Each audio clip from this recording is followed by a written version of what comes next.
History leaves scars where memories should be. What if the silence between our oldest dates is not ignorance but removal? Beneath familiar timelines, something feels unfinished, as if the world exhaled and forgot what came before. Tonight, we move slowly through that absence, tracing what vanished before civilization returned and asking why so little remains. This is a quiet journey for rest and reflection, guided by doubt rather than certainty. So before you grow too comfortable, take a moment to like this video and subscribe, only if you truly enjoy what I'm creating here. And if you wish, share your location and local time as you listen.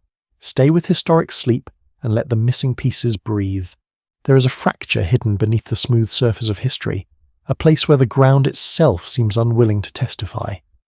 The dates we recite with confidence begin only after that fracture, as if time before it were inconvenient, unstable, or somehow unsafe to touch. Geology speaks in slow certainties, layers stacked patiently over millions of years, yet the human story interrupts this calm order with an abrupt reappearance. When the dust clears, people are suddenly there again, building, measuring, remembering. What happened in the silence before their return remains strangely undefined. Ice cores drilled from Greenland and Antarctica record violent swings in climate near the end of the last ice age. Temperatures rise and fall with startling speed, oceans surge, coastlines redraw themselves. These are not subtle transitions stretched over eons, but sharp convulsions that would have reshaped ecosystems and human lifeways within generations.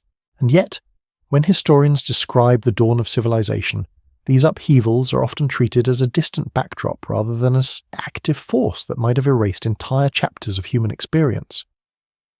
Archaeology inherits this imbalance. Tools, bones, and hearths survive when conditions allow, but absence is rarely interrogated with the same intensity as presence. Thus, stretches of time are labelled prehistory, a word that quietly excuses the lack of narrative. It suggests that before writing, before cities, nothing coherent enough existed to be lost. But absence can be deceptive. Coastal settlements drowned by rising seas leave little trace. Wood, fibre, and organic materials decay without ceremony. Knowledge transmitted through memory and ritual vanishes the moment a culture collapses. In several regions, the archaeological record shows a puzzling gap.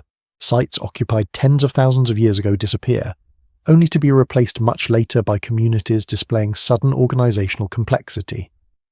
This pattern invites a question that lingers uncomfortably close to speculation. Did humanity simply stumble forward, or did it recover? Recovery implies a prior state, one that ended badly enough to leave little behind. Geologists have proposed catastrophic meltwater pulses at the close of the Pleistocene, events capable of raising sea levels meters within centuries. For people living along fertile shores and river deltas, such changes would have been devastating. Entire landscapes, fishing grounds, trade routes, sacred places would slip beneath the waves. Survival would demand movement, adaptation, perhaps abandonment of accumulated knowledge deemed impractical under new conditions. What we interpret as the beginning of civilization may instead be what survived the flood. The problem deepens when timelines are compared. Anatomically, modern humans existed for at least 300,000 years, yet complex urban societies appear only within the last 6,000. This disparity is often explained through gradual cognitive or social evolution, but the evidence does not always support a smooth ascent. Brain size stabilized long before cities emerged. Symbolic behavior appears early, then seems to pause, as if development stalled or was interrupted. Some researchers have noted that innovation clusters after periods of stress. Hardship forces consolidation. Techniques that once existed as flexible, localized traditions become standardized, repeatable, rigid. In this light, early civilization may not represent humanity's creative peak, but a narrowing, a reduction of possibilities after loss. The tools grow simpler to reproduce, the myths more uniform, the social structures more controlled.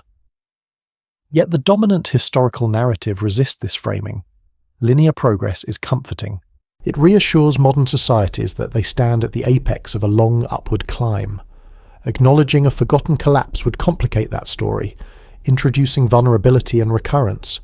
It would suggest that civilization is not destiny, but a phase, fragile, reversible. The scarcity of evidence is often cited as a defense. Without ruins, without texts, without monuments, claims of earlier complexity are dismissed as romantic or unscientific. But this stance assumes that complexity must always express itself in stone and permanence. Nomadic sophistication, maritime cultures, and ecological knowledge systems leave faint signatures. Their absence in the record may say more about preservation bias than historical reality. There is also the subtle influence of institutional momentum. Academic frameworks, funding structures, and disciplinary boundaries shape what questions are considered reasonable. Research that challenges established chronologies struggles to find support, not because it is disproven, but because it is disruptive. Silence in this sense can be maintained not by conspiracy, but by inertia. As the first farmers and builders emerge in the archaeological record, they do so in a world already scarred by change. The climate stabilizes briefly, allowing experimentation with settlement and agriculture. But this stability may have been hard-won, purchased through loss. The people who crossed into this new era carried fragments of older worlds, stories without dates, symbols without explanations, instincts sharpened by disaster. What lingers is not proof, but tension, a sense that the ground beneath civilization is not solid bedrock, but sediment laid down after a storm. The further back we look, the more the record thins until it dissolves into possibility. Whether that possibility hides a forgotten chapter or merely our own longing for depth remains unresolved. And still, the fracture remains, quietly waiting. The fracture does not end with silence. It bleeds into the moment when the world begins to feel recognizable again. After millennia of cold restraint, the planet warms with unsettling urgency. Ice retreats not as a gentle farewell, but as a collapse. Glaciers thin, then break. Meltwater carves new paths across continents. Sea levels rise not gradually enough to allow memory to settle, but fast enough to overwhelm entire ways of living. What emerges from this turbulence is not simply a warmer Earth, but a rearranged one. In paleoclimate records, this transition appears as a sequence of sharp turns. The Burling Alarud warming surges, then the younger Dryas snaps the climate back into near-glacial conditions. Temperatures in parts of the northern hemisphere plunge within decades. Vegetation patterns reverse. Animal populations migrate or vanish. Human groups, already finely tuned to their environments, are forced into constant recalibration. Stability becomes rare. Planning for permanence becomes dangerous. Then, just as abruptly, the cold releases its grip. Around 11,700 years ago, the Holocene begins. Climate variability decreases. Seasons settle into rhythms that can be anticipated, perhaps for the first time in generations.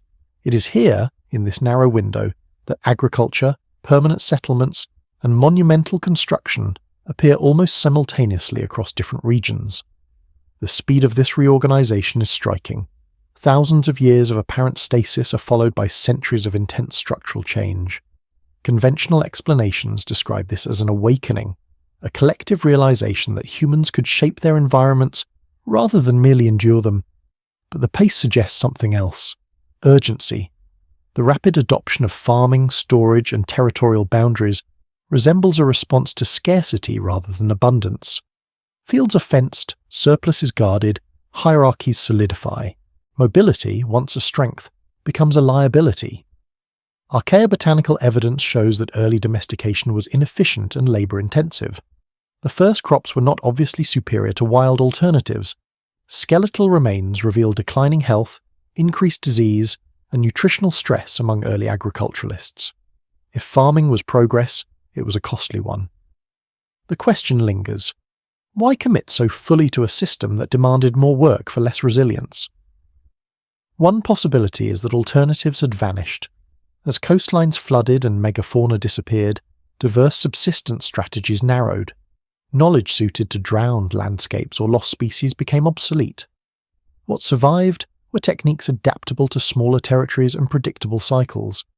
Agriculture, despite its drawbacks, offered control in a world that had recently proven uncontrollable. This context reframes the birth of civilization as a consolidation after trauma. Memory becomes selective. Stories that once described expansive worlds are compressed into myths. Floods, fires, and skyborne omens populate the narratives of early societies, not as metaphors, but as echoes. They warn of resets, of times when the ground failed and the seas advanced without permission. Archaeological layers from this period often show rebuilding atop destruction. Settlements are abandoned, then reoccupied. Foundations cut through earlier remains with little regard, as if the urgency of the present outweighed respect for the past. Continuity exists, but it is fractured. Each generation inherits only fragments, reshaped to fit immediate needs. The concept of a Neolithic revolution implies intention and direction, yet revolutions are rarely planned. They erupt under pressure. The synchronization of agricultural beginnings across distant regions suggests not communication, but convergence. Different groups facing similar constraints arrive at similar solutions. This convergence may mask the diversity that preceded it. What disappears in this process is not just physical evidence, but ways of thinking. Fluid social structures give way to rigid roles. Sacred knowledge, once distributed, becomes guarded.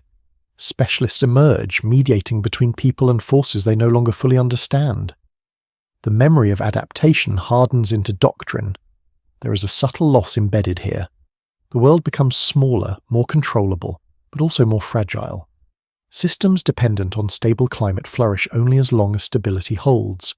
The ancestors who endured rapid change may have understood this vulnerability, but their caution fades as generations pass without catastrophe.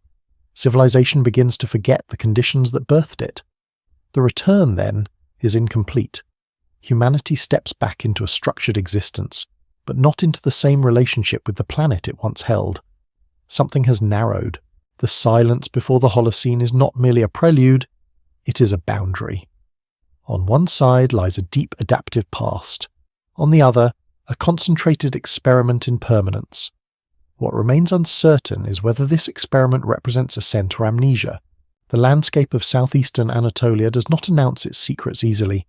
It rises in gentle limestone ridges, dry, unassuming, shaped more by wind than by time. For decades, there was nothing here that suggested interruption or revelation. Then stone began to surface, deliberate, carved, arranged with intention. What emerged from the soil did not fit the story that had just begun to feel stable. Göbekli Tepe predates agriculture. That fact alone creates tension. Its massive T-shaped pillars, some weighing more than 10 tons, were quarried, transported, erected, and carved by people who are assumed to have lived as small mobile bands of hunter-gatherers. There are no nearby signs of permanent habitation from the same period. No houses, no fields, no domesticated plants or animals. And yet the site speaks in a language of planning, symbolism, and coordination that resists dismissal as accidental. The carvings are precise. Foxes, snakes, birds, insects, and abstract symbols spiral across stone surfaces with a confidence that suggests long familiarity, not experimentation. The pillars are arranged in circular enclosures, oriented with care, sometimes aligned with celestial events. This is not the work of a society just discovering cooperation. It feels rehearsed, as if the builders were continuing a tradition rather than inventing one. Standard models of social development strain under this weight. Monumental architecture, according to long-held assumptions, requires surplus food, sedentary life, and hierarchical organization. Göbekli Tepe offers none of these prerequisites, yet displays the result. To reconcile this, the narrative bends. Some suggest that ritual gatherings inspired agriculture, that belief came before bread. But this explanation inverts cause and effect without addressing the deeper anomaly. Where did the symbolic system itself come from? Symbols do not appear fully formed. They evolve through repetition, shared understanding, and time. The iconography at Göbekli Tepe is already mature. It assumes a cosmology, a worldview in which animals carry meaning beyond survival. There is no visible transition from crude markings to refined reliefs. The early phase is already confident. More unsettling still is the way the site ends. The enclosures were deliberately buried, not abandoned to erosion, but filled in with rubble, bones, and debris. This act required almost as much effort as construction. The decision to erase such a labour-intensive place suggests intention, perhaps urgency. Something made continuation impossible or undesirable. Some archaeologists interpret this burial as ritual closure. Others see it as protection, an attempt to hide or preserve. The timing coincides roughly with the stabilisation of climate and the rise of agriculture in the surrounding region. As people began to settle, Göbekli Tepe was sealed away, its purpose fulfilled or forbidden. This transition raises a quiet suspicion. What if Göbekli Tepe was not the beginning, but the remnant? A final expression of a knowledge system shaped under different conditions, no longer compatible with a world moving toward enclosure and ownership. The builders may have stood at the edge of a shift they did not control. Comparisons deepen the unease. Similar T-shaped pillars appear at nearby sites, less elaborate but unmistakably related. This was not an isolated experiment. It was a network, a cultural horizon that spanned generations and valleys. Yet it leaves behind no clear descendants. The symbolic language fades, replaced by different motifs as farming communities spread. The absence of transitional forms is telling. Cultural evolution usually leaves traces, hybrids, adaptations, gradual shifts. Here, the record feels truncated. One system gives way to another with little overlap. It is as if a page has been torn from the book. Some researchers have suggested that the demands of building Göbekli Tepe may have driven people toward agriculture, to support the labour force. But this framing treats the monument as an outlier, rather than evidence of prior capacity. Organising hundreds of people seasonally, coordinating quarrying and transport, and maintaining symbolic coherence implies social structures already in place. There is also the matter of orientation. Certain enclosures appear aligned with the rising of specific stars or constellations during the late Pleistocene. While interpretations vary, the possibility that the builders tracked long-term celestial cycles introduces another layer of continuity. Astronomy requires patience across generations. It assumes that knowledge will be passed on intact. If Göbekli Tepe represents a carryover from an earlier epoch, then its burial may mark a deliberate severing, a choice to let something end. As climate stabilised and new survival strategies took hold, older ways, rooted in movement, memory and sky watching, may have lost relevance or authority. What remains is a paradox. The site stands at the threshold of civilization, yet does not belong to it. It is older than the systems it seems to require and more complex than the societies meant to explain it. Its existence presses against the fracture already sensed in the record, widening it. Göbekli Tepe does not tell us what was lost. It only proves that something capable of such expression existed, briefly surfaced, and was then carefully returned to silence. The silence surrounding early civilization deepens when attention turns toward the sea. Today's coastlines feel permanent, etched into maps and memory, but they are among the youngest features of the modern world. At the end of the last ice age, the ocean did not merely rise, it advanced. Vast tracts of land that once lay open to sunlight and movement were slowly, then relentlessly, claimed by water. What now rests beneath continental shelves was once inhabited ground. During the Pleistocene, sea levels were more than 100 metres lower than today. Shorelines extended outward for miles, exposing fertile plains, estuaries and shallow bays rich with life. These were natural gathering points for human communities, places where land and sea converged, offering diverse resources and ease of travel. It is here, not in harsh interiors, that early cultural exchange would have flourished. And it is precisely here that the archaeological record grows thin. As ice sheets collapsed, meltwater poured into the oceans in pulses. These were not uniform rises, but surges, episodes during which coastlines could retreat kilometres within a human lifetime. Settlements built near the water would have been among the first to vanish. Wood, reeds and organic tools decay quickly underwater. Stone structures, if they existed, are buried under layers of sediment, difficult to distinguish from natural formations. Marine archaeology has begun to uncover fragments of this drowned world. Stone tools found on submerged shelves, remnants of walls off the coasts of India and the Mediterranean, ancient river channels traced beneath the North Sea, revealing a once inhabited landscape known as Doggerland. These discoveries hint at complexity, but they are scattered and incomplete, constrained by technology and access. For every site found, countless others remain unseen. Doggerland, in particular, lingers as a spectral presence. Once connecting Britain to mainland Europe, it supported forests, rivers and wildlife for thousands of years. Humans lived there continuously, adapting to changing conditions. When the sea finally claimed it, the loss was not sudden, but cumulative. Each generation retreated a little further, leaving behind places of memory.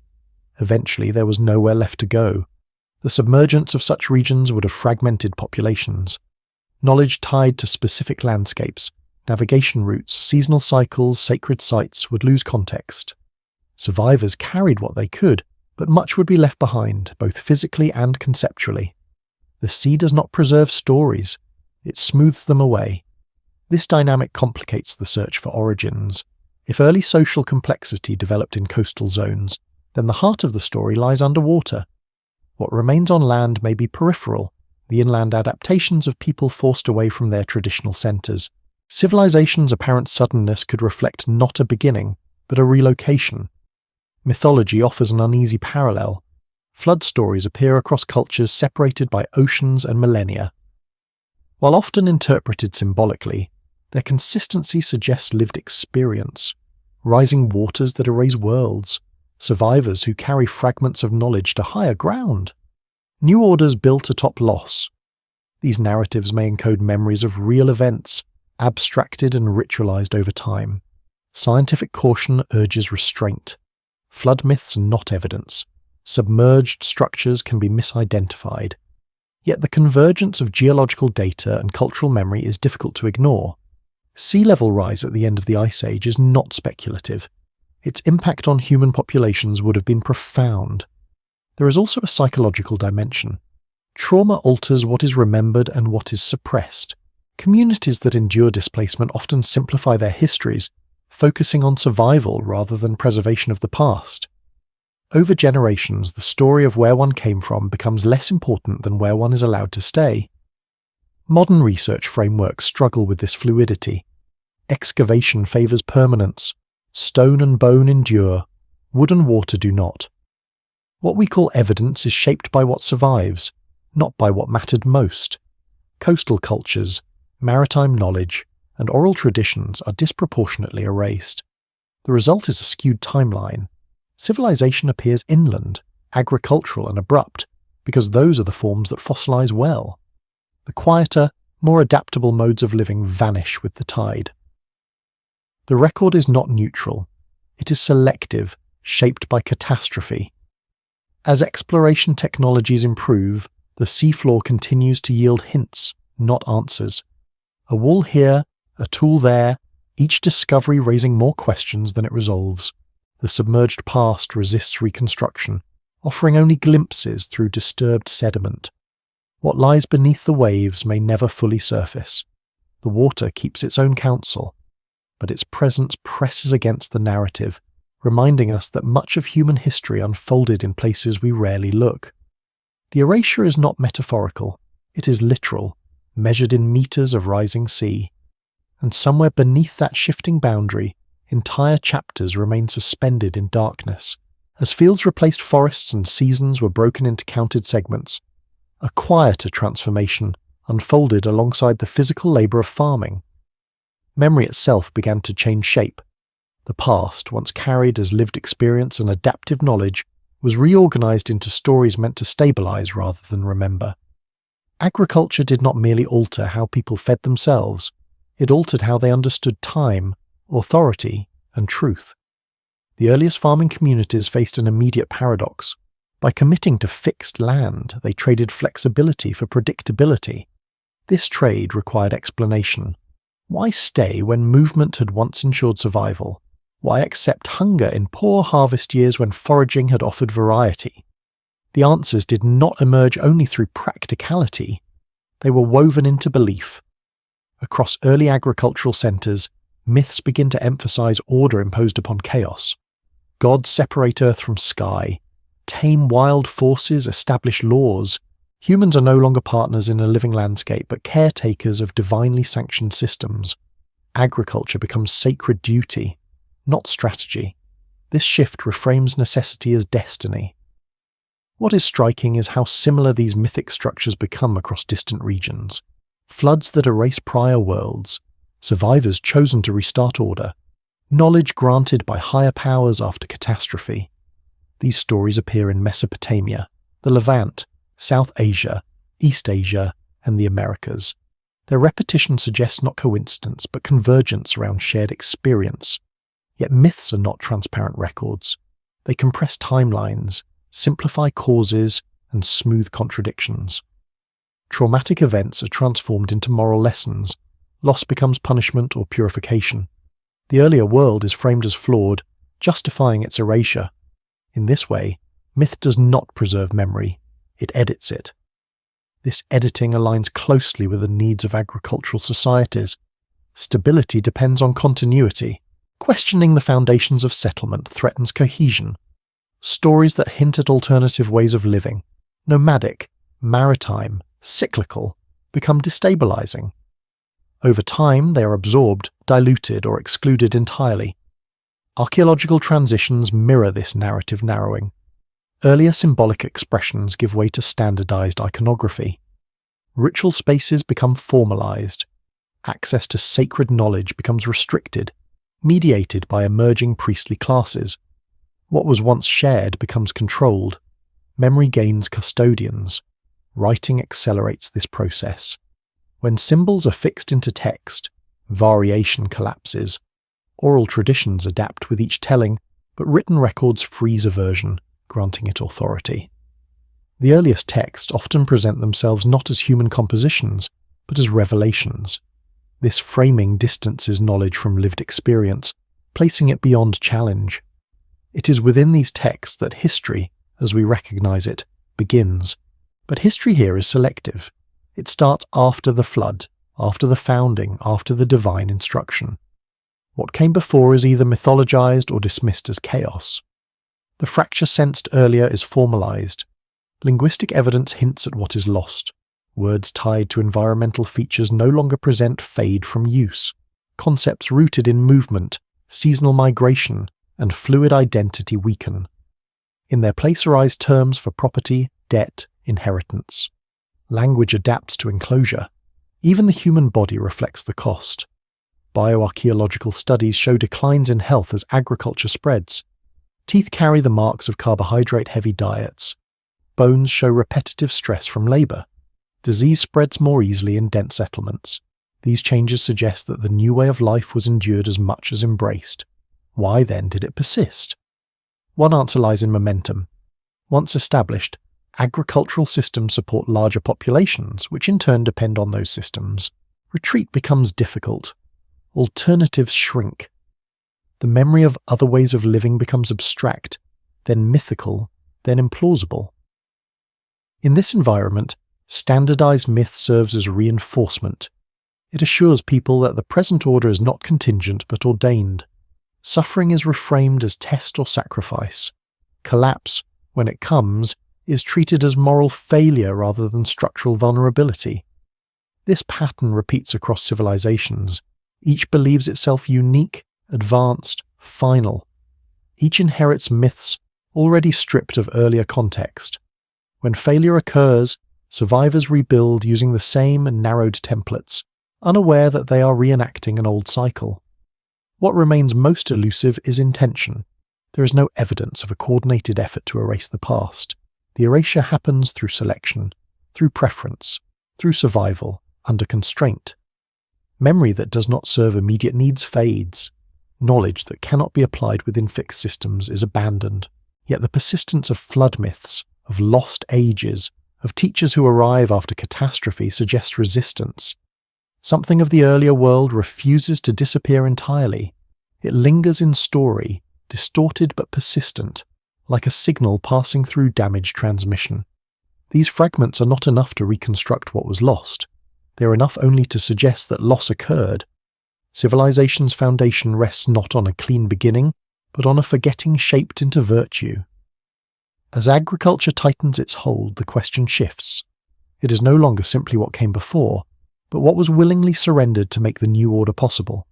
The answer remains buried, not beneath soil or sea alone, But beneath the stories that taught humanity how to stay, stone begins to rise where memory has already narrowed.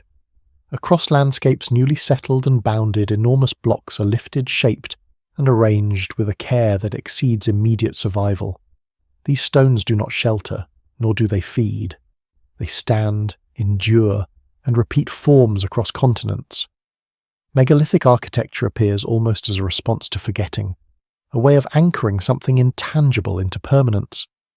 From Göbekli Tepe's buried circles to the later rings of Stonehenge, from the dolmens of Western Europe to the Cyclopean walls of the Mediterranean and the towering platforms of the Andes, a pattern emerges. Vast stones are set with precision, often aligned to celestial cycles, solstices, and equinoxes. Their builders invest immense labour into forms that serve no obvious economic function. The question is not how they were built, but why this urge was so widespread. What unites these structures is not style, but proportion. Researchers have noted recurring ratios, geometries, and spatial relationships that appear independently in distant regions. Circles, ellipses, axial alignments, and harmonic spacing recur with quiet insistence. These are not random accumulations of stone. They suggest a shared mathematical intuition, one that precedes formal notation. In many cases, the stones themselves are worked beyond necessity. Surfaces are flattened, edges sharpened, faces smoothed. This refinement implies standards. Someone knew what the stone was supposed to become before it was touched. Such foreknowledge points to tradition, not improvisation. The conventional explanation frames megaliths as products of emerging hierarchies, chiefs or priest-kings commanding labour to demonstrate power. Yet this explanation falters when applied universally. Many early megalithic sites show little evidence of strong centralised authority. Burials, where present, are often communal rather than elite.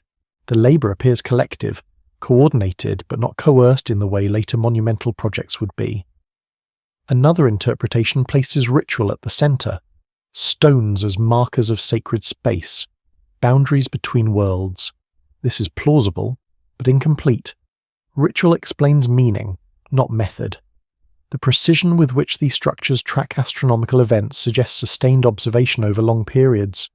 Knowledge had to be preserved accurately across generations. This preservation implies continuity deeper than the relatively young agricultural societies often credited with these achievements. Some megaliths occupy liminal zones, coastlines, river confluences, elevated ridges. These are places of transition, where land meets water or sky. In earlier, more mobile lifeways, such locations would have held significance as navigational anchors. The stones may represent a fossilized navigation system, translating movement-based knowledge into static form. There is also the matter of scale. Moving multi-ton stones without metal tools or wheels requires sophisticated understanding of leverage, friction, and coordination. These are not trivial insights. They are learned through repetition, through experience. The builders were not discovering these principles for the first time, they were applying them. As agriculture spread and society settled, megalithic construction intensified, then gradually declined. Later civilizations favoured brick, mortar, and smaller stone. The era of giant freestanding blocks fades. This trajectory suggests that megaliths belong to a transitional moment, neither fully nomadic nor fully urban. They stand at the threshold. One possibility is that megaliths served as memory devices. In the absence of writing, large-scale structures encode information through alignment, orientation, and proportion. Solstice markers regulate agricultural cycles. Star alignments preserve cosmological narratives. The landscape itself becomes an archive, readable by those trained to see. If this is the case, then the stones represent an attempt to preserve knowledge threatened by change. As oral traditions compressed and standardized, stone offered resistance to distortion. Unlike story, stone does not adapt. It insists. Yet even stone fails eventually. Many megalithic sites were dismantled, repurposed, or abandoned. Later cultures reused stones for walls, churches, roads. The original configurations were altered, their meanings obscured. The archive was edited. The similarities between distant megalithic traditions raise uncomfortable questions. Were these independent inventions, or echoes of an older, shared framework? Diffusionists argue for contact along ancient maritime routes now submerged. Others insist on coincidence. The evidence is insufficient to resolve the debate cleanly. What remains is the sense that megaliths are not beginnings, they are responses. Responses to instability, to loss, to the compression of knowledge into systems increasingly concerned with control and permanence. The stones speak of a time when memory still reached further back, when alignment with sky and land mattered enough to warrant extraordinary effort. As writing takes hold and states consolidate, the need for such monuments diminishes. Knowledge migrates into texts, controlled spaces, specialized classes. The stones are left behind, mute witnesses to a different relationship with time. They endure because they were meant to, but endurance alone does not guarantee understanding. Without the context that gave them voice, they become enigmatic, open to projection. Modern observers impose meanings shaped by contemporary concerns, while the original intentions remain just out of reach. The megaliths stand in silence, heavy with implication. They do not explain themselves. They only assert that something once mattered enough to be fixed against forgetting, even as the world moved toward narrower forms of remembering.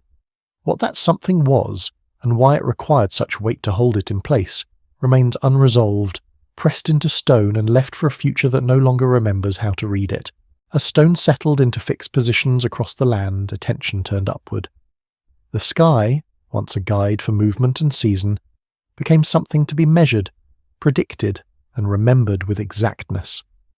Ancient astronomy emerges not as a curiosity, but as a discipline already burdened with precision.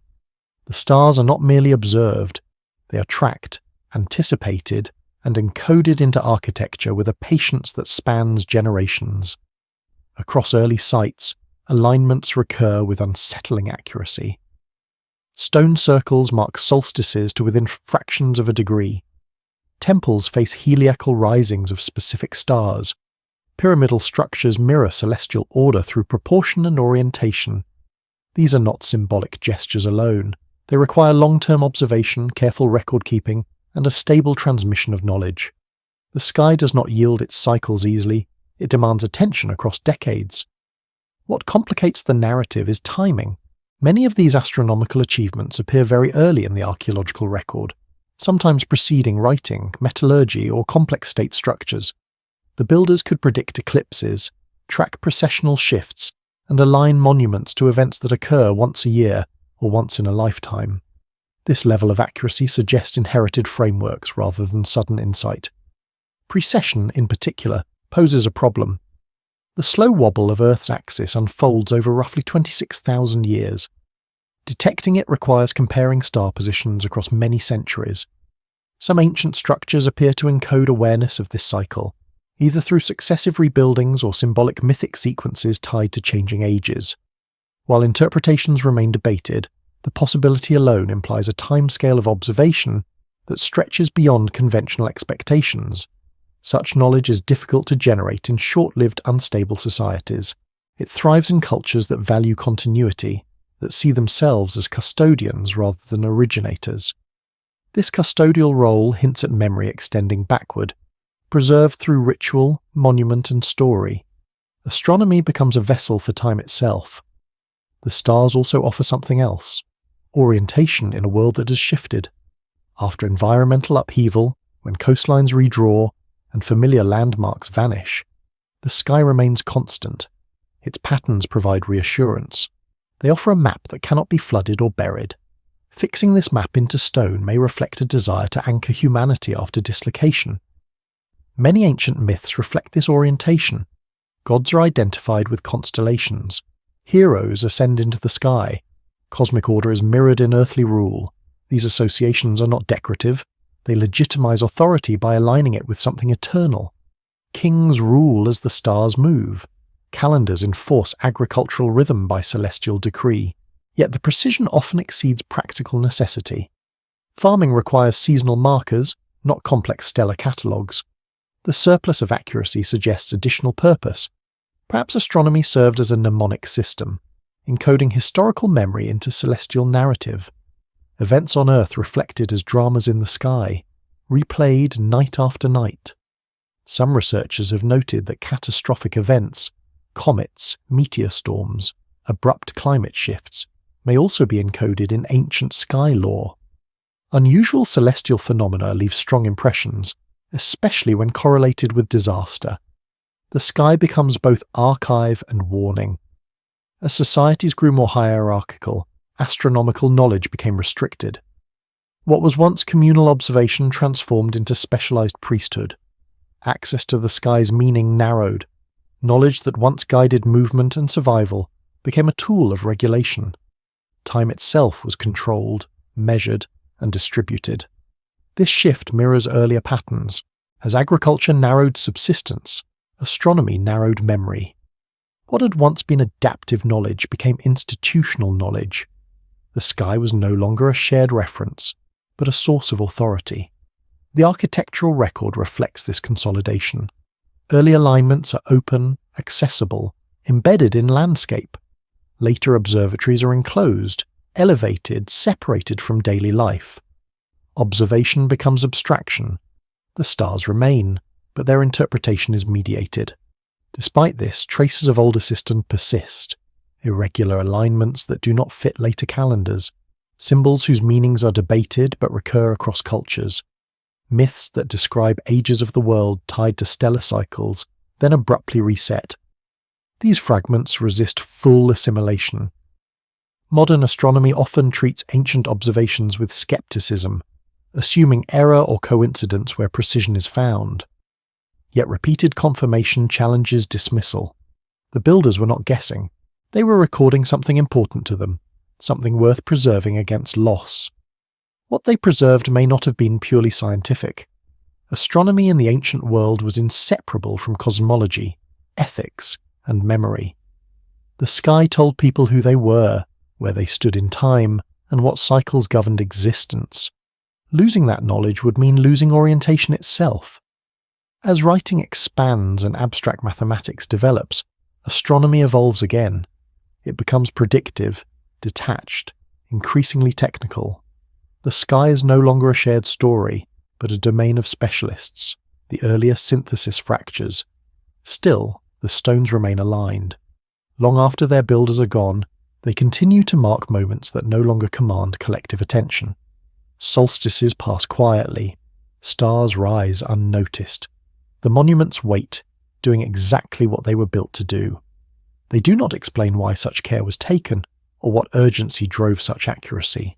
They only demonstrate that someone, long before the familiar shape of civilization, believed that watching the sky mattered enough to bind it into earth. What that vigilance was meant to protect against, or preserve through, remains written above, repeating patiently, while the ground below forgets how to look up in the same way. Long after the waters receded and stones were set to track the sky, stories continued to circulate with remarkable persistence. They crossed mountains and oceans, survived the rise and fall of languages, and settled into the foundations of belief. These were not casual tales. They carried weight, repetition, and warning. Again and again they returned to the same image, the world undone and then begun anew. Flood narratives appear with unsettling consistency across ancient cultures. In Mesopotamia, a deluge sent by the gods wipes clean a flawed humanity. In the Hebrew tradition, waters rise until only a single family remains. In South Asia, a great flood ends one age of the world and prepares the next. In Mesoamerica, previous creations are destroyed by water before the current one takes form. Even in regions far from major rivers, oral traditions speak of rising seas and lost lands. These stories are often treated as symbolic or moral allegory, reflections of agricultural anxiety or seasonal cycles, yet their shared structure resists easy dismissal. They describe sudden inundation, not gradual change. They emphasize survival through foresight or warning. They remember knowledge carried forward by a few, entrusted to rebuild order. These are not metaphors of rain. They read like compressed recollections of catastrophe. Geological evidence supports the plausibility of such events. Meltwater pulses at the end of the Ice Age raised sea levels rapidly. In some regions, glacial lakes breached natural dams, releasing floods of staggering scale. Coastlines collapsed. River systems reconfigured. For communities dependent on these landscapes, the experience would have been overwhelming, unforgettable. Trauma reshapes memory. Over generations, specific details blur, but emotional contours persist. Fear, loss, and survival are distilled into narrative frameworks that can be transmitted. Flood myths may preserve the emotional truth of events long after physical evidence is gone. What is striking is how often these stories include a reset. Civilization does not end forever. It restarts. Survivors are tasked with restoring law, agriculture, and ritual. Knowledge is not invented anew but recovered or retaught.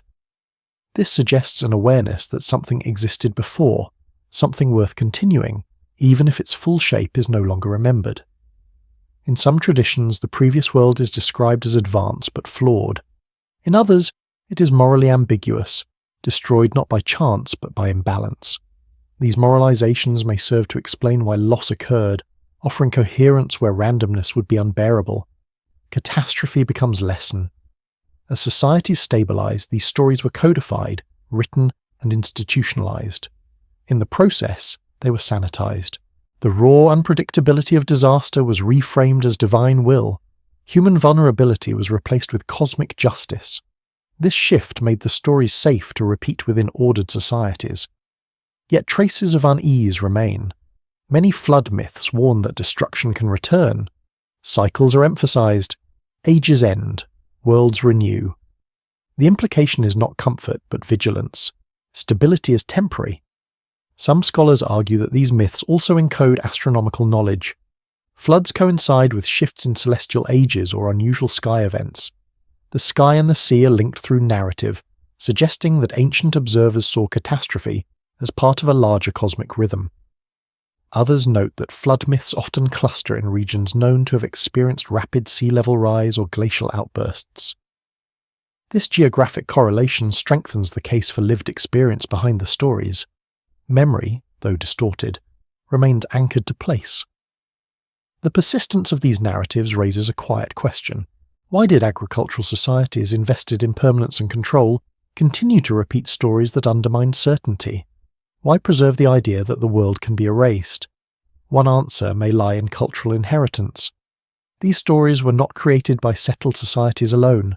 They were carried into them by displaced populations, woven into emerging mythologies as echoes of older fears.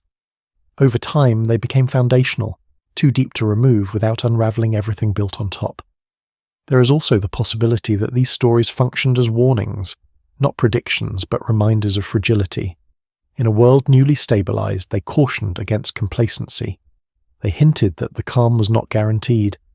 As writing and formal history took hold, the flood narratives were pushed backward, placed at the beginning of time. This positioning isolates them from scrutiny.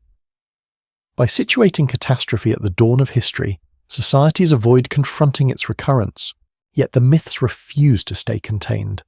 They surface in art, ritual, and collective anxiety. They resurface during periods of instability, invoked when the present begins to resemble the past too closely. The flood is not just about water. It is about erasure, about the sudden invalidation of knowledge, the collapse of structures assumed to be permanent. It is about survival without certainty. In this sense, flood myths are not relics. They are unresolved memories. They persist because they speak to something experienced but never fully integrated into historical narrative. They ask not whether the world can end, but whether we remember how it already has. Attention eventually settles on the objects themselves. Not the grand alignments or the mythic echoes, but the physical traces left behind in stone, metal, and absence. Tools are meant to explain capability. They show how something was made, and by extension, what a culture could imagine. Yet in several ancient contexts, the tools implied by the results remain elusive, as if the means dissolved while the outcomes endured. Across megalithic sites, stone surfaces bear marks that defy simple explanation. Hard igneous rock is cut with smooth precision, joints fitted so tightly that even modern blades struggle to pass between them. In places like Peru, Egypt, and the Levant, stone blocks weighing many tons are shaped with curves, angles, and symmetry that suggest advanced planning and control. The stones are not merely stacked, they are sculpted into compliance. Standard explanations rely on copper tools, stone hammers, and abrasive sand. Experimental archaeology demonstrates that such methods can work, eventually. But the scale and consistency of the results raise tension. Tool marks are often absent or uniform beyond what hand labour typically produces. Surfaces appear polished in ways that imply prolonged controlled abrasion, or techniques not fully replicated today. Even more unsettling is the lack of transitional debris. Large-scale stoneworking should generate immense quantities of waste. Yet at some sites, spoil piles are minimal or missing. The process appears clean, efficient, almost surgical.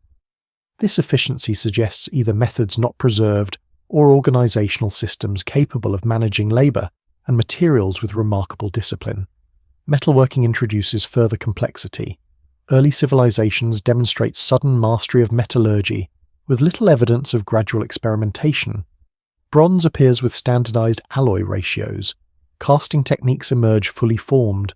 In some regions, ironworking surfaces earlier than expected then disappears, only to re-emerge centuries later. Knowledge seems to flicker rather than progress steadily. Certain artifacts stand alone, anomalous and difficult to contextualize. Precision-drilled holes in hard stone, spherical objects shaped to near-perfect symmetry, materials transported over vast distances without clear explanation. Each item, taken alone, invites skepticism. Together, they suggest a pattern of capability exceeding what is typically attributed to their makers.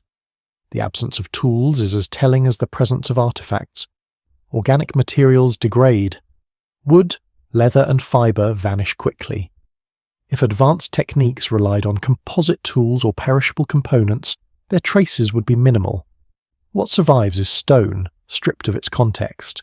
This preservation bias shapes interpretation. Modern frameworks prioritize what can be excavated, measured, and catalogued. They struggle with techniques that leave little behind. The result is a tendency to minimize anomalies, folding them into acceptable ranges or attributing them to extraordinary effort rather than different methodology.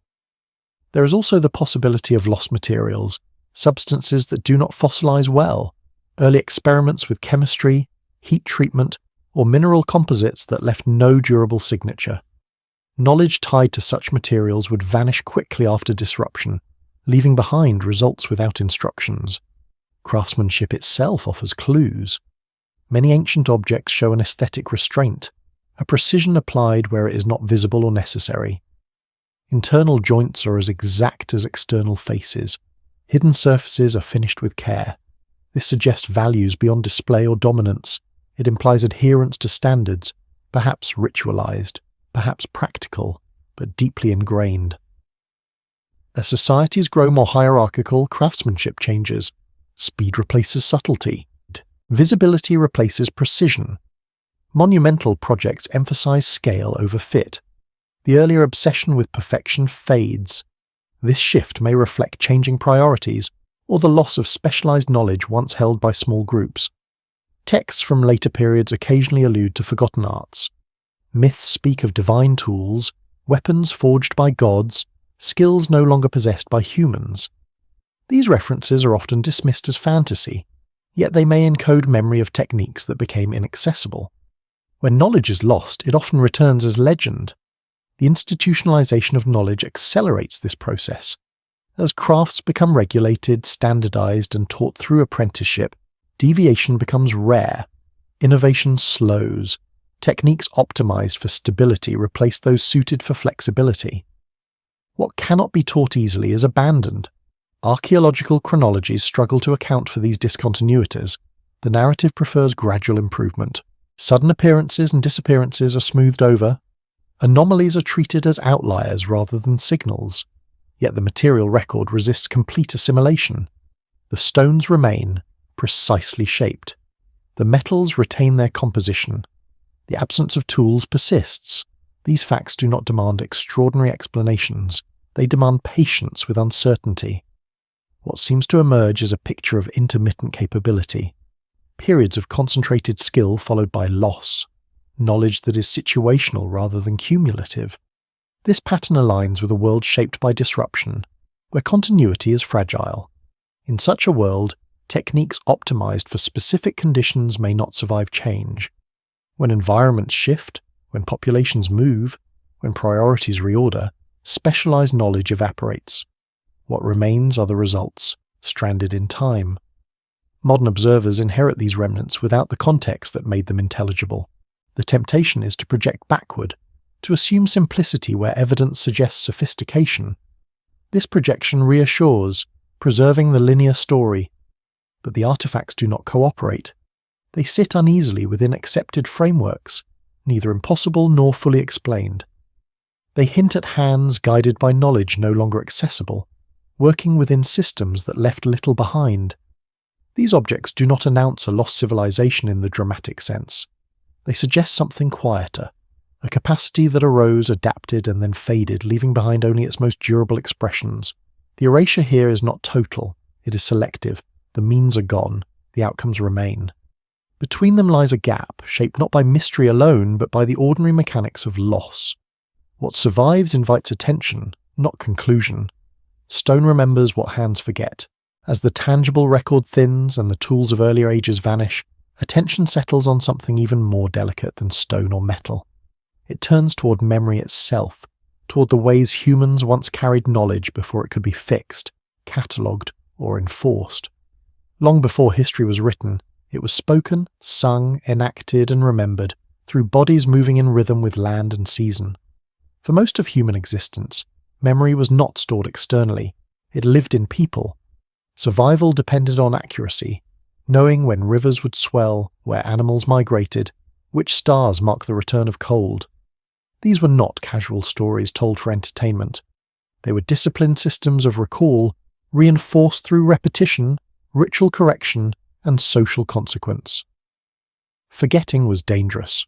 Oral traditions could be remarkably precise under stable conditions.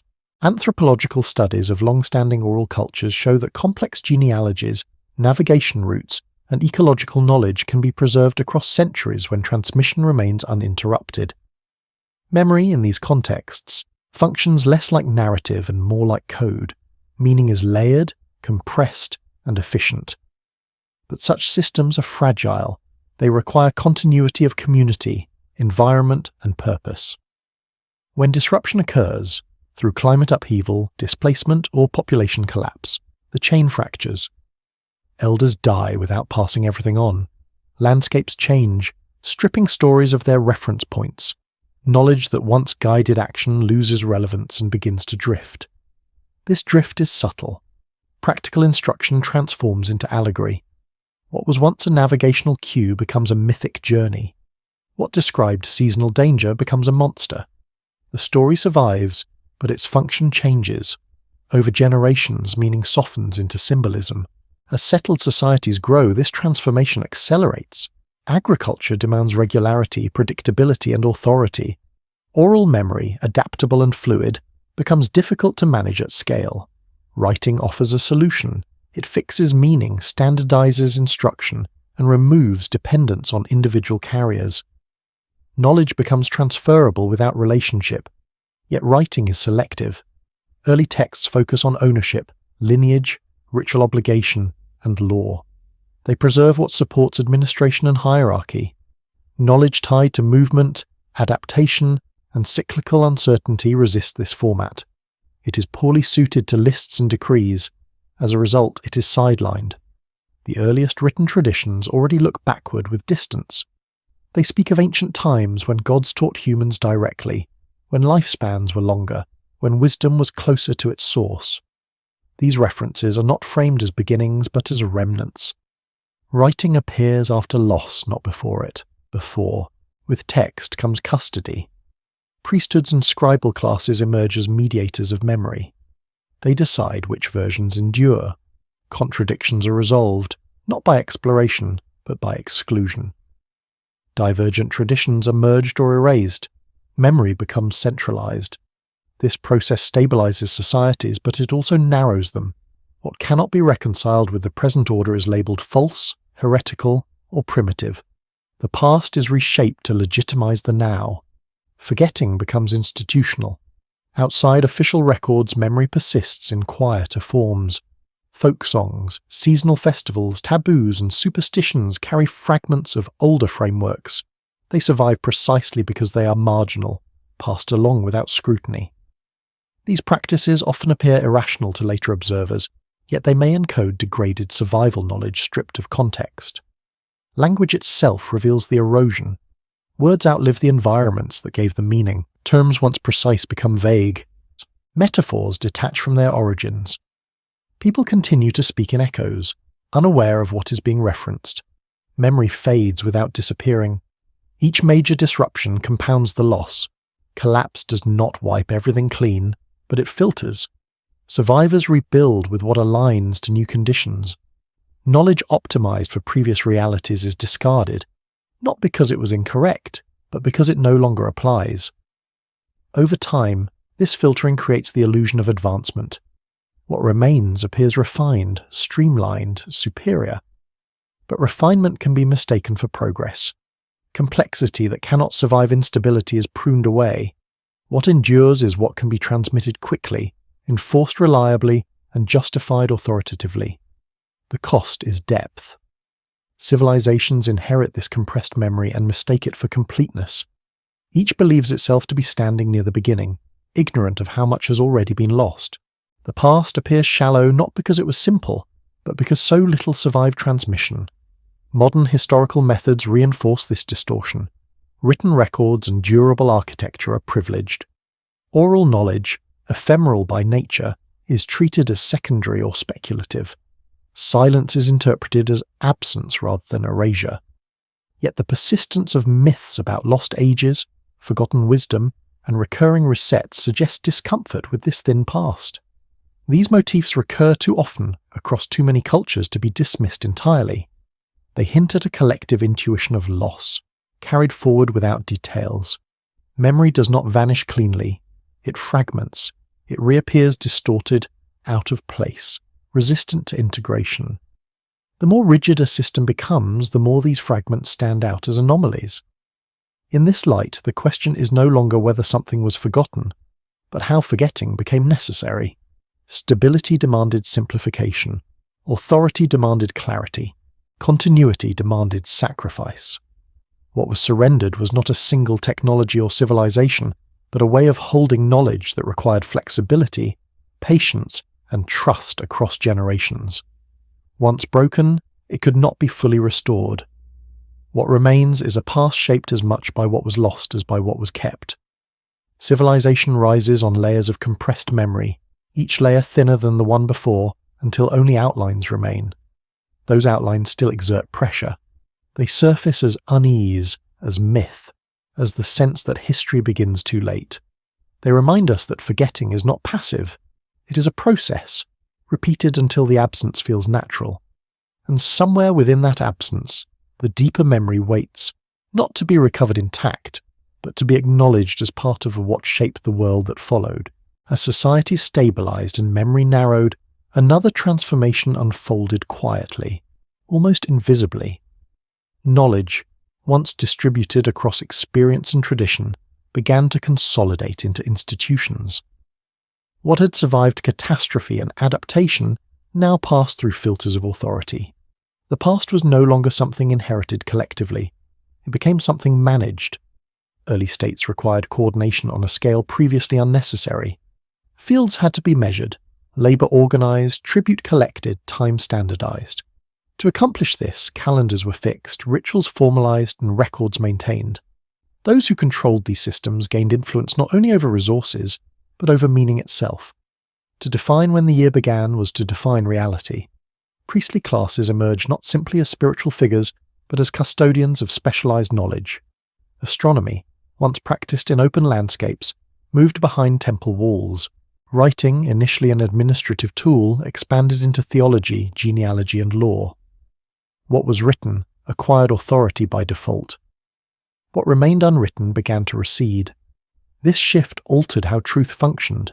Knowledge was no longer validated through communal practice, but through sanctioned transmission. Memory became vertical rather than horizontal, passed down through ranks instead of shared across networks. With each step, diversity narrowed. History in this environment became selective. Events that reinforced legitimacy were preserved. Disruptions that challenged continuity were reframed or omitted. Catastrophes were moralized. attributed to divine displeasure rather than environmental instability. The past was reshaped to protect the present. Empires intensified this process. As territories expanded, plurality became inconvenient. Local chronologies were absorbed into imperial timelines. Myths were synchronized, calendars unified, languages standardized. The cost of coherence was erasure. In Mesopotamia, king lists traced dynasties back into mythic time, where rulers reigned for impossibly long spans. Then, abruptly, reigns shorten and records sharpen. This transition does not mark clarity.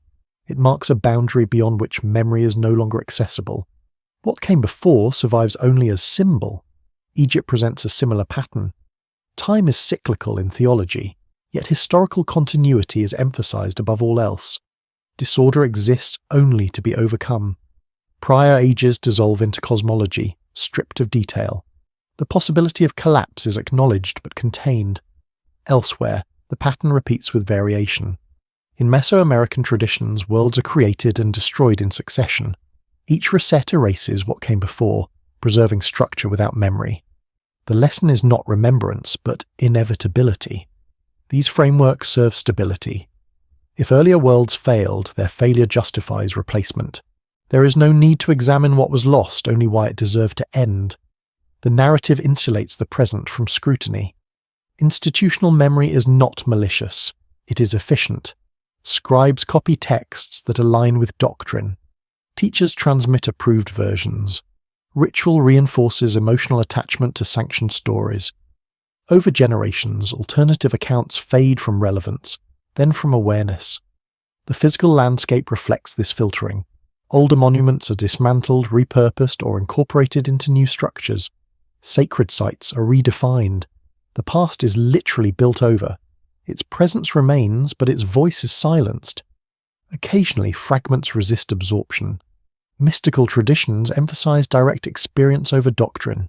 Folk beliefs preserve anomalous symbols. Marginal myths hint at forgotten cycles. These elements persist precisely because they operate outside official frameworks. They are tolerated until they threaten coherence. The cost of control is adaptability. Systems optimized for order struggle to respond to disruption.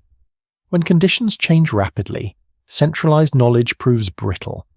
Without access to deeper memory, societies repeat mistakes they no longer recognize as repetitions. Collapse follows familiar patterns. States overextend. Resources strain. Climate shifts. Populations move. Successors rebuild using inherited structures, unaware that those structures once emerged from similar stress. History feels unprecedented each time because memory has been compressed. Modern scholarship inherits this layered narrowing.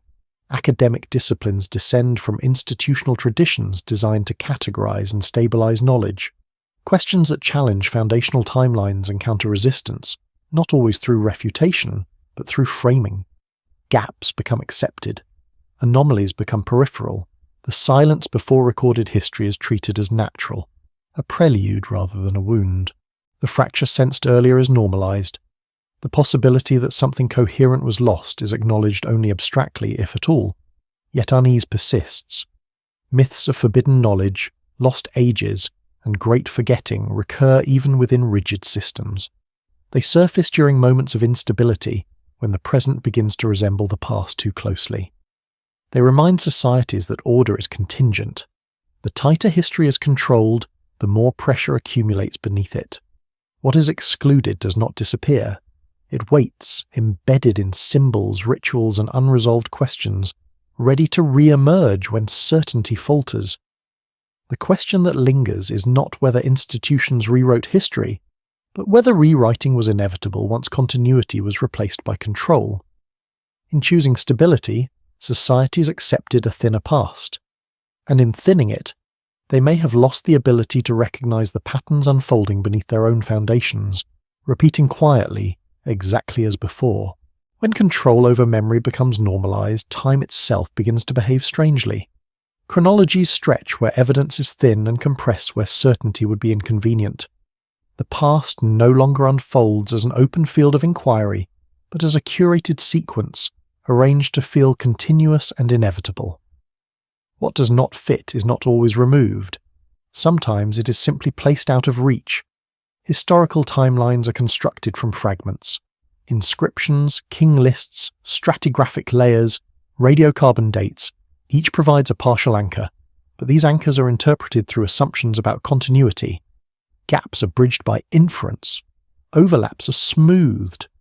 The resulting structure feels solid, yet it rests on negotiated choices.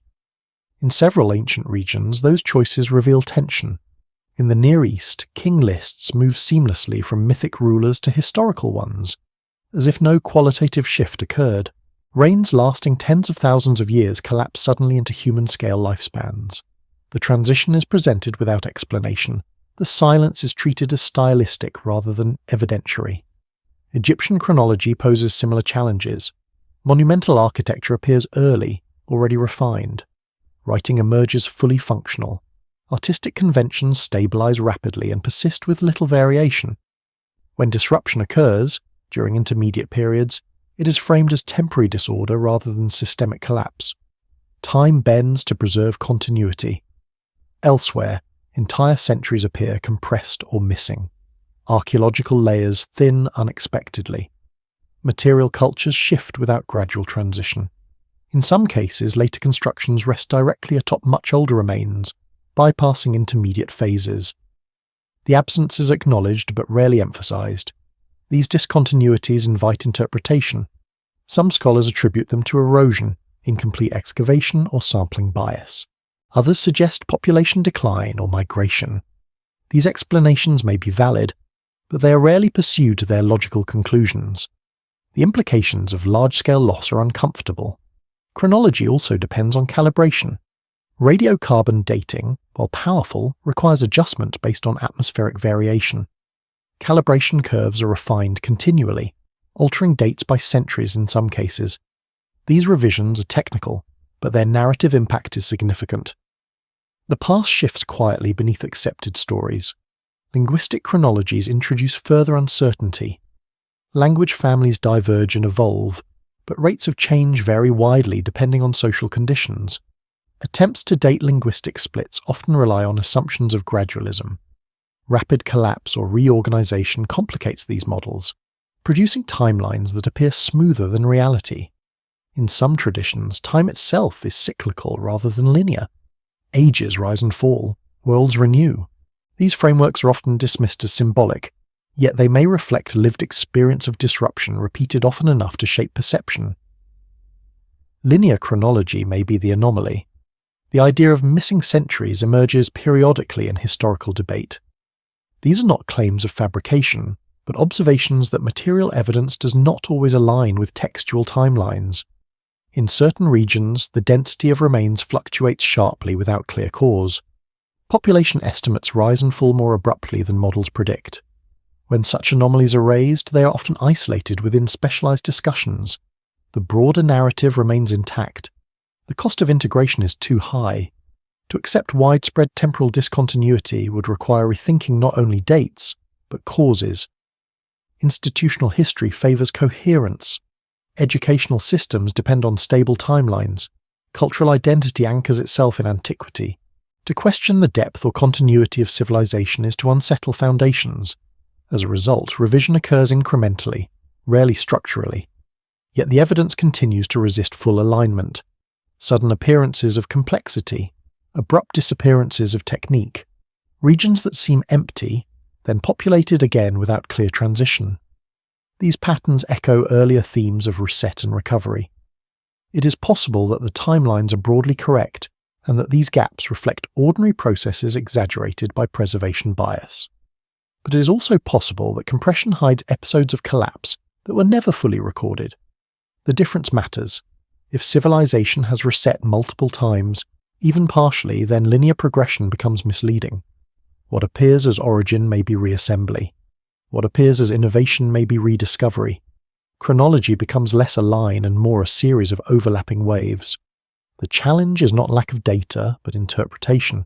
Data points do not speak for themselves. They are arranged within frameworks shaped by expectation. When expectation favors continuity, discontinuity becomes noise.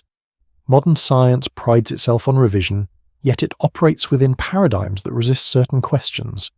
Funding, peer review, and disciplinary boundaries shape inquiry.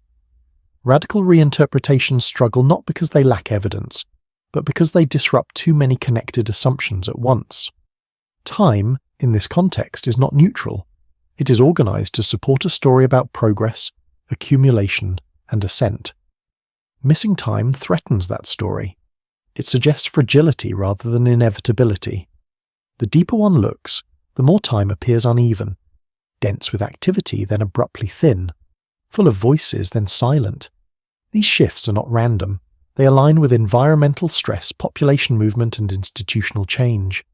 What remains unresolved is how much has been smoothed away, how many interruptions were absorbed into continuity, how many resets were reframed as beginnings. The past we inherit feels complete because it has been assembled to feel that way. But beneath its surface, time folds, compresses, and disappears. And in those folded spaces, the record does not end.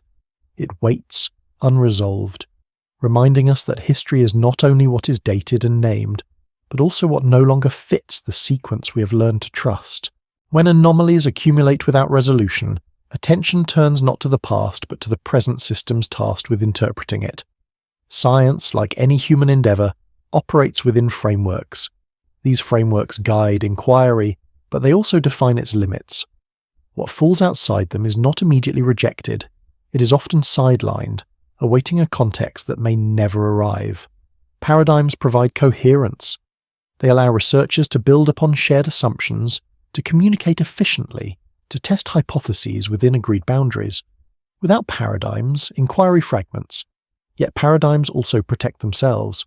When evidence threatens foundational assumptions, it is more likely to be reinterpreted than allowed to reconfigure the whole.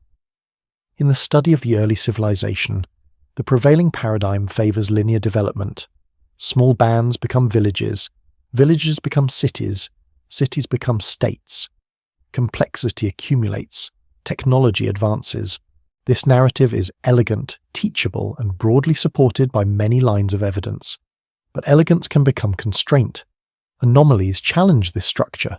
Sudden appearances of advanced planning, gaps in occupation, techniques that emerge fully formed. These do not fit smoothly into gradualism. Rather than dismantle the framework, they are often explained locally, a unique cultural burst, an isolated innovation, a coincidence of circumstances. This approach is not dishonest. It is conservative. Science advances by minimizing unnecessary revision. Extraordinary claims require extraordinary evidence, but the cumulative effect of many small anomalies can approach the weight of a structural challenge. When this happens, the response is often to compartmentalize. Specialization reinforces this compartmentalization. Archaeologists, geologists, astronomers, linguists, and geneticists work within distinct domains. Each field develops its own standards and debates. Cross-disciplinary synthesis is encouraged rhetorically but remains difficult institutionally. Evidence that suggests broad reinterpretation struggles to find a home. Consider the end of the last ice age. Geologists document rapid climate shifts. Archaeologists note population disruptions. Mythologists observe flood narratives. Astronomers debate ancient sky records. Each field addresses its data responsibly, yet the integration remains tentative. The implications of convergence are rarely pursued fully. Funding structures also shape inquiry. Research proposals must be framed within acceptable questions. Projects that promise incremental advancement are safer bets than those suggesting paradigm shift. Young scholars learn quickly which lines of inquiry are viable. Risk becomes a career calculation. Peer review, designed to ensure rigor, can inadvertently reinforce orthodoxy. Reviewers steeped in existing frameworks may view challenges as speculative or unfocused.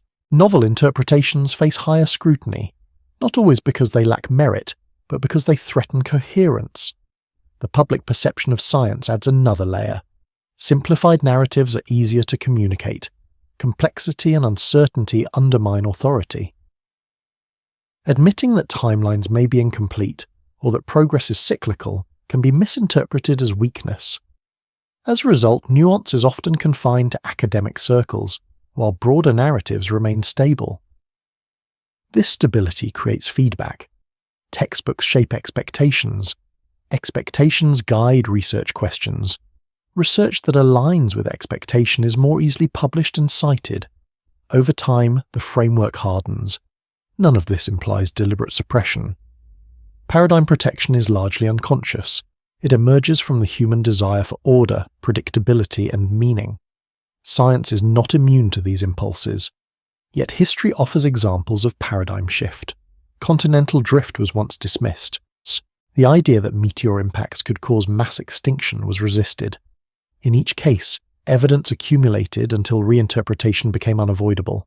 The shift did not occur because skeptics were defeated, but because the old framework could no longer accommodate reality. The question, then, is whether the study of early civilization is approaching a similar threshold. The evidence does not point to a lost global empire or advanced technology in the modern sense. It suggests something subtler: repeated disruption, intermittent complexity, and recovery rather than ascent. This perspective does not negate progress. It reframes it. Progress becomes fragile, contingent, vulnerable to reversal. Civilization is no longer a singular trajectory, but a pattern that can repeat under certain conditions. Accepting this reframing would not diminish human achievement. It would contextualize it. It would acknowledge that knowledge can be lost as well as gained, that resilience matters as much as innovation.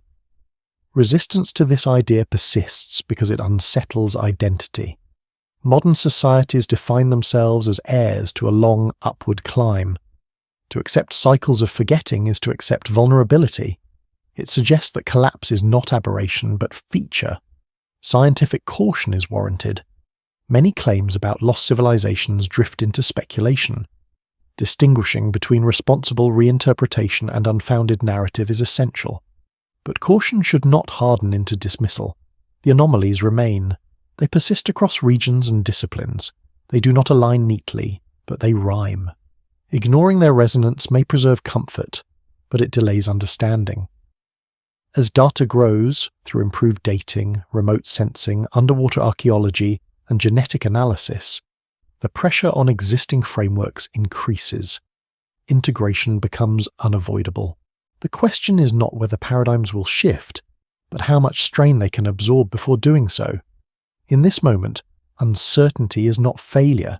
It is signal. It points toward questions not yet formulated, connections not yet recognized. It invites patience rather than closure. The past does not demand belief in lost golden ages or forgotten technologies. It demands humility. It asks that we consider the possibility that our story is incomplete, shaped by what survived rather than by what mattered most. Paradigms will adapt, as they always have. But adaptation requires willingness to linger in discomfort, to hold anomalies without immediate resolution. It requires trust that coherence can emerge from complexity, not just from simplification. The deeper challenge is not evidentiary but philosophical. It asks whether we are willing to see civilization not as destination, but as episode, not as guarantee, but as experiment. Science can accommodate this view, but only if it allows its own narratives to remain provisional, only if it remembers that certainty is not the goal, but understanding. An understanding, like the past it seeks to illuminate, may require letting go of the comfort of linear stories, and listening instead to the uneven rhythms beneath them, repeating patiently, waiting to be acknowledged. When attention shifts away from institutions and narratives, it returns to something older and less negotiable. Nature itself becomes the agent of erasure, not as metaphor, not as punishment, but as process. The planet does not remember civilizations. It reshapes itself according to forces that operate far beyond human timescales, and in doing so, it edits the record without intention. Climate is not stable by default. Ice cores, sediment layers, and fossil distributions reveal a planet in constant motion. Periods of relative calm are interruptions, not norms. The Holocene, often treated as a benign backdrop for civilization, is an anomaly, an unusually stable interval following extreme volatility. That stability made settlement possible, but it also created the illusion that such conditions were permanent. Before this calm, change came quickly. Temperatures swung dramatically. Ice sheets advanced and retreated. Sea levels rose and fell by tens of meters. Entire ecosystems migrated or collapsed. Human societies adapted as best they could, but adaptation leaves little trace when environments are in flux. Camps move, tools are abandoned, knowledge shifts focus. Nature does not erase evenly. It targets the most habitable places first. River valleys flood, coastlines submerge, volcanic ash buries fertile land, earthquakes collapse settlements. What survives tends to be what was built in marginal spaces or with unusual durability. This survival bias shapes perception. The geological record is full of unconformities, gaps where layers are missing, eroded away before new deposition. These gaps can represent thousands or millions of years. In human terms, they correspond to unrecorded lifetimes, forgotten cultures, vanished experiments. The absence is not subtle, it is structural. Volcanism offers one example. Massive eruptions have occurred repeatedly throughout human history.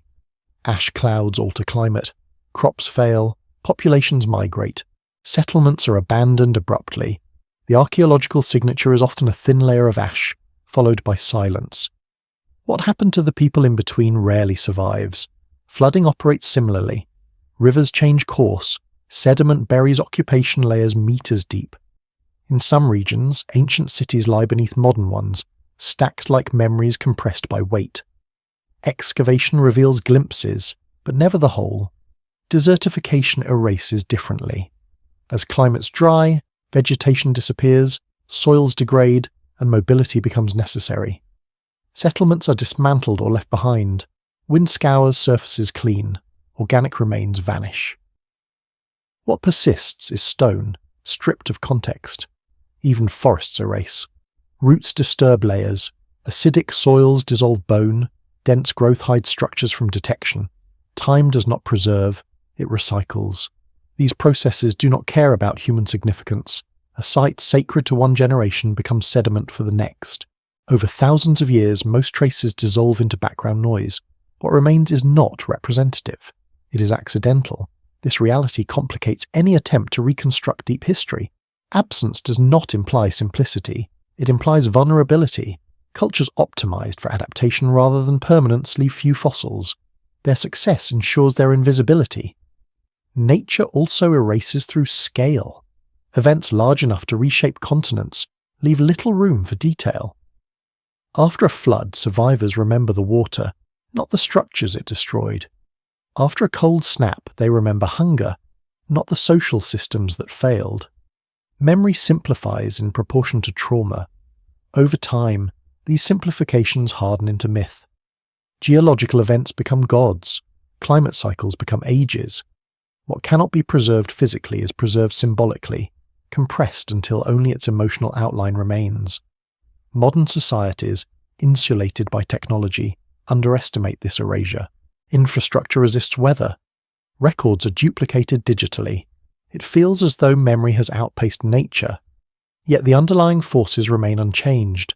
Ice still melts. Oceans still rise. Plates still shift. The difference is not immunity, but delay. Nature edits on its own schedule. When conditions change rapidly enough, even robust systems fracture. The archaeological future of the present is uncertain. Looking backward, this perspective reframes the silence before civilization. It is not a void. It is the expected outcome of repeated erasure acting on fragile traces. The remarkable fact is not how little remains, but that anything does. This understanding does not require lost super-civilizations. It requires acknowledging that most human activity never fossilizes. That continuity is rare, that survival of evidence is not proportional to importance. Nature in this sense is not antagonist, it is filter. It selects what can endure under pressure. Stone over fibre, monument over movement, text over voice. What passes through this filter becomes history. What does not becomes speculation. The filter favours permanence, but permanence is not the same as significance. A nomadic culture may shape landscapes for millennia and leave almost nothing behind. A brief urban experiment may dominate the record simply because it built in stone. This imbalance shapes narratives unconsciously. Civilization appears sudden because its traces endure. The long adaptive past appears empty because it left little that could survive repeated environmental stress. Nature enforces humility. It reminds us that history is not a complete archive, but a residue. What we study is what resisted erasure, not what defined human experience. As climates continue to shift in the present, this lesson grows less abstract. Coastlines retreat. Fires reshape ecosystems. Storms redraw boundaries. Future historians will inherit gaps of their own. The erasure underway now is not unprecedented. It is familiar. It has happened before, many times, long before writing began. The silence beneath civilization is not mysterious once this is understood. It is the sound of time doing what it has always done, patiently, impartially, reshaping the surface until memory can no longer cling. And beneath that surface, where stories dissolve and structures crumble, the pattern remains, not of progress or collapse alone, but of continual adjustment, unfolding without regard for how it will later be remembered. As the layers of erasure, control, and adaptation settle into view, a different shape of history begins to emerge.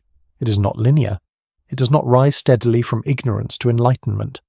Instead, it bends, repeats, and occasionally folds back on itself. Civilization, seen from this angle, resembles a cycle more than a ladder. This idea is not new. Ancient philosophies across cultures hinted at it long before modern timelines took hold. In India, time unfolds through vast yugas, ages that rise and fall in moral and material complexity. In Mesoamerica, worlds are created and destroyed in sequence. In Greek thought, golden ages give way to darker ones. These frameworks were not naive speculation. They may have reflected long memory, shaped by repeated disruption. Cyclical time feels uncomfortable to modern sensibilities. It undermines the assumption that progress is guaranteed. It suggests that knowledge can be lost as easily as gained, that complexity can collapse into simplicity, and that recovery does not imply improvement. Yet when examined against the archaeological and environmental record, the cycle fits with unsettling ease. Periods of stability allow population growth, specialization, and monumental ambition. Surplus accumulates. Systems become efficient, then rigid. Over time, vulnerability increases. A shift in climate, a failure of crops, a breakdown in trade can trigger cascading collapse. What follows is contraction, dispersal, and adaptation. Eventually, under favorable conditions, complexity re-emerges. Each cycle leaves traces, but not evenly. What survives shapes the illusion of novelty. When a new civilization rises atop the remnants of an old one, it appears unprecedented, unaware that it is rebuilding within an inherited pattern. The cycle continues, largely unrecognized. Archaeology supports this rhythm. Civilizations flourish, then disappear. Knowledge clusters, then fragments. Techniques emerge, vanish, and later reappear in altered form. The record does not show a smooth ascent, but a series of peaks and valleys. What complicates recognition is scale. These cycles unfold over centuries or millennia, beyond the lifespan of individuals and institutions. Memory resets faster than patterns change. Each generation inherits a partial past and mistakes it for the whole. The linear model persists because it simplifies. It offers a clear narrative arc, useful for education and identity. It positions the present as culmination. Cyclical models, by contrast, offer no endpoint. They suggest repetition without final resolution. This is less comforting. Yet cyclical thinking does not deny innovation. It reframes it. Innovation becomes situational, arising in response to specific conditions. It is not permanently retained. What works in one context may fail in another. Knowledge is adaptive, not absolute. Seen this way, the apparent return of civilization after long gaps is not mysterious. It is expected. Humans reorganize when conditions allow. They rediscover techniques, sometimes independently, sometimes through residual memory embedded in landscape or myth. The result feels sudden because recovery can be rapid once thresholds are crossed. This perspective also reframes loss. Lost knowledge is not necessarily superior or inferior. It was suited to its time. When conditions changed, its relevance faded. What was lost mattered deeply once, but it could not survive unchanged. The danger lies in mistaking the current configuration for permanence. Civilizations at their height often believe they have transcended the cycles that ended their predecessors. They attribute collapse to moral failure or external threat, rarely to systemic vulnerability. Modern society, with its global integration and technological reach, may feel exempt, yet it is also more interconnected, more dependent on stability. Disruption now propagates faster. Resilience becomes harder to localize. The cyclical model does not predict collapse, it contextualizes risk. It reminds us that stability is a phase, not a guarantee. That adaptation matters more than accumulation. That memory, if compressed too tightly, loses its warning function. Ancient myths of world ages and renewals may not be prophecies. They may be recollections of pattern. Their persistence suggests that past societies recognized recurrence, even if they could not prevent it. What is often missing in modern interpretations is humility. Linear progress encourages confidence. Cycles encourage caution. One celebrates mastery. The other emphasizes balance. If civilization is cyclical, then the silence before recorded history is not an aberration. It is part of the rhythm. A trough following a peak.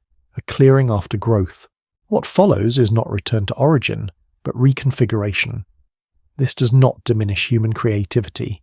It deepens it. It places invention within a broader ecological and temporal context. It acknowledges limits. The final uncertainty is not whether cycles exist, but whether awareness of them can alter outcomes. Can memory be preserved deeply enough to inform adaptation? Or will each cycle continue to forget just enough to repeat itself? The past offers no definitive answer. It only shows repetition. Peaks remembered as origins. Collapses remembered as myths. The pattern persists because recognition arrives too late. As this view settles, history no longer feels like a straight road stretching forward. It feels like a shoreline, advancing and retreating, reshaped by forces larger than intention. Civilization moves with it, sometimes ahead of the water, sometimes beneath it. What matters then is not where we stand on the cycle, but whether we understand that we are on one at all. The rest remains unwritten, waiting not for discovery, but for the conditions that will decide which fragments endure into the next rise, and which will slip quietly back into silence. The journey through absence does not conclude with revelation. It slows instead, settling into a quieter awareness. What was erased before civilization returned does not announce itself as a lost city, a hidden empire, or a single forgotten truth. It lingers as a condition, a pattern of thinning and renewal that frames everything that followed. Civilization, seen from a distance, begins to resemble a series of temporary arrangements rather than a permanent ascent. Each arrangement gathers knowledge, refines tools, organizes memory, and builds confidence. Each believes it has finally stabilized the world, and each, eventually, encounters limits it did not fully anticipate. What survives these encounters is rarely what mattered most. Survival favors what can endure stress, not what best expresses understanding. Stone outlasts song. Text outlasts voice. Institutions outlast relationships. The record that remains is therefore incomplete by design, shaped by pressure rather than intention. This is why the deep past feels hollow, not because nothing happened, but because so much of what happened could not pass through repeated filters of catastrophe, consolidation, and reinterpretation. What remains is residue, not totality. Modern observers stand amid this residue and mistake it for origin.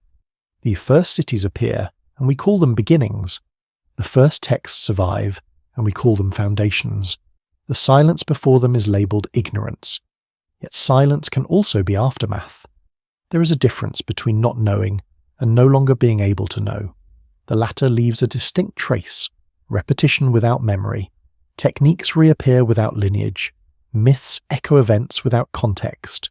Structures align with skies whose significance is no longer shared. Civilization remembers outcomes, but forgets processes. This forgetting shapes behavior. Without awareness of prior cycles, each generation treats instability as anomaly rather than recurrence. Collapse is framed as moral failure, external threat, or unique misfortune. The deeper pattern remains unacknowledged. What was erased then may not be a specific technology or lost golden age. It may be continuity itself, the long, fragile thread that allowed knowledge to accumulate without repeated reset. Once broken, accumulation becomes episodic. Progress becomes conditional. In this light, the past does not accuse. It does not warn directly. It simply demonstrates. It shows how easily complexity can vanish, how quickly certainty can dissolve, and how confidently societies can mistake survival for permanence. The artifacts that remain, stones aligned to skies, myths of flood and fire, sudden appearances of order, do not demand belief in extraordinary explanations. They ask for restraint.